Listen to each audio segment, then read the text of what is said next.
So Io Sky beat Rhea Ripley on Raw last night to win the Women's World Championship, and this has taken a lot of people, myself included, by surprise.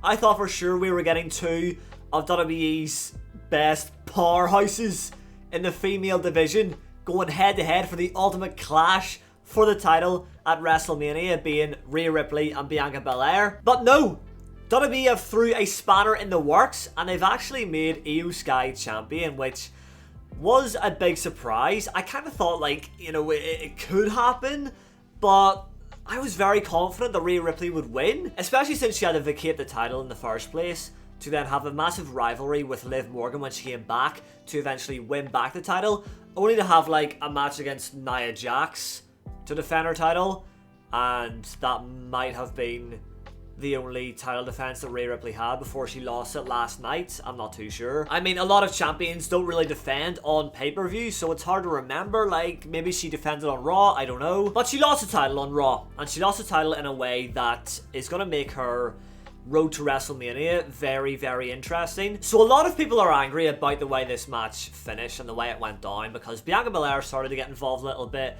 She was just being the babyface, supporting both of the babyfaces, you know what I mean? Rhea and Io are not heels, so Bianca was being very respectful and kind of just like cheering them on at the same time. When Rhea did a good move, Bianca would cheer. When Io was trying to get back into the ring, Bianca would try and motivate her. But that right there is what caused Rhea Ripley to get very, very upset. So Rhea takes her attention off the match. She goes to the outside to confront Bianca Belair. And it's not even that big of a deal. Like, I'm sitting there watching this going, is it really that deep? Like, you're getting a bit angry here over nothing, really. I mean, yeah, Bianca kind of, like, helped her get back into the ring, but not physically. She gave her some, like, you know, motivational claps. And, like, maybe some words. Io still beat the count on her own, like with her body. But here's where the big controversy comes into play, because Bianca actually gets involved physically, shoves Rhea about the place for a little bit, and then I'm like, oh, here we go, disqualification, this match is going to end in a disqualification, it's going to be a big letdown, and the referee does not call for the bell. In fact, the referee comes out of the ring and actually breaks things up herself, and I'm instantly getting the feeling here that, oh, she doesn't want this match to end like this. The referee is like, nah, fuck that. It's the main event, Raw on Netflix, for the Women's World title. We are not ending things in a disqualification. And it's not like Bianca Belair did anything too outrageous. It was just a shove, you know, a little bit of physicality, but nothing that serious. But I've seen online that everyone is very upset about this, and they're saying that it should have been a disqualification. Did they want that to happen? Or is it just like they wanted Rhea to keep her title? If Rhea won after that whole, you know, confrontation with Bianca Belair, would they be happy that it wasn't a DQ? So Rhea gets back into the ring. She brings Io Sky up to the top rope and is looking for that top rope riptide to put away Io Sky for good. She even says to Bianca, "See you at Mania!" And then what happens? Io Sky turns things around, ends up hitting her moonsault, and there's the 1, 2, 3, we have a new champion. I was literally sitting, eating a baguette, right? And when she hit that moonsault, I like paused. I was like, oh my god, there's no way. Because when someone hits their finisher, I know these days it's not like a guaranteed win, but it's still like, oh shit, they definitely could win here. So when the moonsault connected clean, not to the back, not to the bum, to the front clean, I was like, this could be it.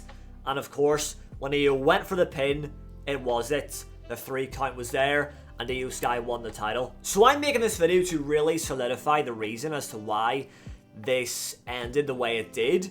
And I think it's pretty obvious. A lot of people are talking about it, so I think everyone's catching on to the way things are going to play out going into WrestleMania regarding the Women's World title. Let's get one thing straight. Rhea Ripley is not out of the WrestleMania picture. She was looking like she had an injured wrist, hand, something with that left, you know, hand or wrist that could have been problematic. So I'm hoping that that wasn't a serious injury and she can actually compete at WrestleMania. So when Io Sky won, they immediately confirmed that it would be Bianca Belair versus Io Sky for the Women's World title at WrestleMania. But the way Rhea lost is going to be her way of getting back into the title picture because it's not often that referees do this. Usually if there's any kind of interference from the outside, they ring the bell instantly, it's just a DQ right off the bat. But this time it wasn't, and that does mean something. So next week on Raw, Rhea Ripley's going to come out, and she is going to be absolutely livid. She might even turn heel, I'm not too sure about that. But what I am sure about is that she is going to go off on one, and she is going to demand that she has a place in this Women's World title match at WrestleMania to get her revenge, because it was an unfair ending. She's going to say that Bianca Belair was pushing her, getting involved, distracting her, and that should have been a DQ. And I do think that because of that, Rhea Ripley is going to get a spot in this match, making it a triple threat match for the title at WrestleMania. So that is what I think is going to happen here. That is the real reason why that match ended in a weird way. It kind of looked like, you know, when Bianca pushed Rhea, I was like, was she supposed to do that? Because they're not ringing the bell. Like, was she meant to get that physical? Because it should be a DQ, right? And that's what everyone's thinking. But no, this is the perfect play here for Rhea to get back into the title picture and to not miss out on WrestleMania. Rhea Ripley's going to complain that it should have been a DQ. She'll get granted her match, so it will be a triple threat match. It's a bit unfair on Bianca because she won the Royal Rumble. She did not win the Royal Rumble. She won Elimination Chamber and she deserves a one-on-one match. But at the same time, there was that interference from Bianca herself, so that could be a little bit of a punishment, having to make things a triple threat match. And I think that does make the match itself more unpredictable and probably more interesting, even though I was very excited for Rhea versus Bianca. So that's how I think things will play out at WrestleMania. But okay, there is a slight other idea in my head. This is so far-fetched, but hear me out on this, okay? So WWE filed to trademark some name. I don't even know the name, but some name, right? And the sources are saying, why is my hand in the air? The sources are saying that that name is for Jessica Carr, because apparently, again, I don't know if this is true, but apparently she is going to be a wrestler. And this is the same Jessica Carr who refereed the match between Io Sky and Rhea Ripley. So what if Rhea Ripley actually just has beef with the ref for not calling this match off and, you know, calling for the disqualification? What if next week on Raw, Rhea Ripley doesn't even get angry at Bianca? What if Rhea Ripley calls out Jessica Carr?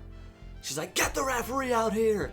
What if Jessica Carr comes out and starts slapping up Rhea Ripley? Imagine that pop. Referee gone wild. And I know this wouldn't be very interesting for a lot of people, but what if that does start the build to us seeing Rhea Ripley versus Jessica Carr at WrestleMania? What if Bianca and Io are there for the title, just one-on-one, and Rhea Ripley goes in this other direction and goes for the referee? Now, like, on paper, that just seems so stupid, right? Rhea Ripley is one of the best wrestlers in that women's division, taking on a referee, even if the referee has become a wrestler at WrestleMania. But no, I do think we are getting this triple threat match, and I think that whole ending is the reason why we will get a triple threat match. So let me know in the comments down below what you think of this whole situation. It's going to be an interesting road to WrestleMania for many, many reasons, and I'm very excited to see what happens on April, whatever it is. I think it's like late April this year. Usually every year it's like April 3rd, April 4th, you know, something like very early. But it's a bit later this year. Everything's later. Royal Rumble in February. What was that about? Must have been something to do with the Raw debut on Netflix happening in January, moving everything forward a little bit, you know what I'm saying? That was like a pay-per-view in itself. Anyways, that is it for now. So hopefully you've enjoyed this one. Drop a like if you did. Subscribe if you're new. Thank you all for watching, and I'll see you in the next one.